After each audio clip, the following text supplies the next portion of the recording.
What is energy and what are the universal laws? This is an introduction to the basis of what the universal laws are, the law of attraction, the energy, and how it all comes together and connects with us. First, I'm going to start with the energy. The energy is a life force that's through the universe, through us, through me, through you. And different cultures have their own name for this same energy, the same life force. The Chinese call this Qi. The Japanese call it Ki. Polynesia, it's known as Mana. Nikola Tesla, the famous scientist, he called this the tachyon field. The scientists before this used to call it the ether.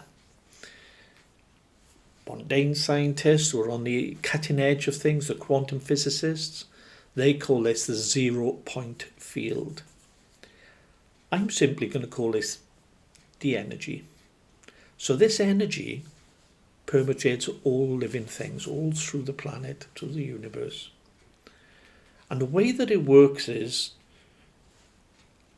you, I, my cat, sentient beings have a electromagnetic field around us, a biofield. This biofield we call the aura.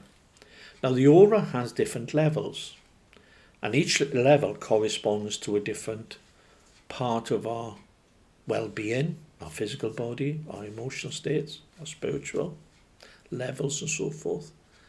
And each layer of the aura has some major layers, but each layer moves in and out like a swimming jellyfish. They're not rigid such as a fence post. So this energy that's all around us permeates and moves through our energy field. And through the energy field, it's a bit like a filtering system. It then moves through and into our body, into our physical body, our etheric body, our emotional body, our spiritual body. And it does this through a connection that we call chakras. So we've got different things here. We've got the energy that's all around us, the universe, universal energy. We've got our own energy around us, which we bring in. It's very much like breathing. It's the equivalent of the lungs and the breath. And then we have the chakras, which just moves the energy from our aura into and through us on the different levels I've already mentioned. So there's the energy isn't stagnant. It has a vibration or a resonance, and there's a consciousness to it. There's a purpose to it. Now, because I'm talking about basically what's energy and what's it all about, this introduction, I'm also going to give a brief overview of some of the universal laws. So the law of vibration, I'll be talking about that. I'll be talking about the law of oneness, the law of abundance, and of course the law of attraction. And each of these laws operate in a different way. And if you think of the vibration as a connection, it moves. It's everything vibrates. The phone in your hand vibrates. The trees, the human body, everything vibrates at a different level. And I'm going to explain why that's important and how that fits into everything else. And I'm going to explain how you are manifesting what you're bringing into you. The thing about the law of attraction is most people look at the law of attraction and they think, brilliant, if I do that, I can have stuff. It isn't just about stuff. Yes, you can get stuff, but it isn't just about stuff. And there's different issues here because I'm going to talk about this from a metaphysical viewpoint. If you would like information which is more of a physics viewpoint, a science, if you will, viewpoint, then I recommend you get a book by Lynn McTaggart, called The Field.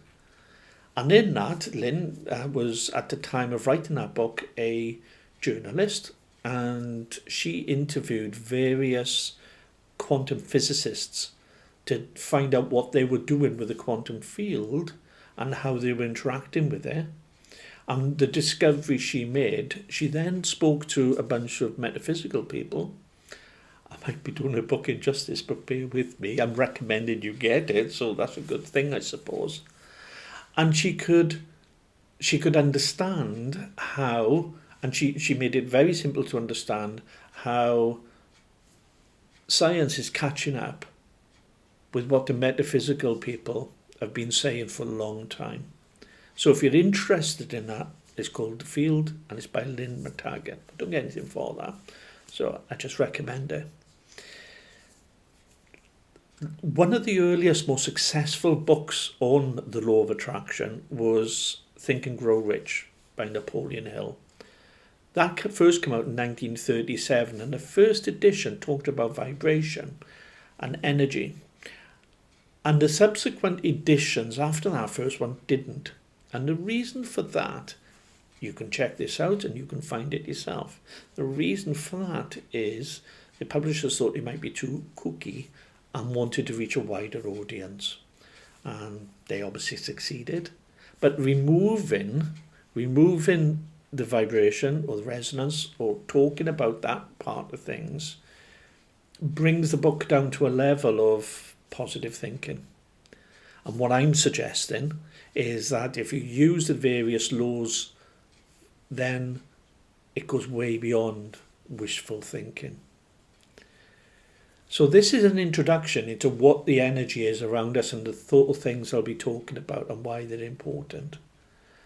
And so that is a little about what is the law of attraction and what are the universal laws. Thank you.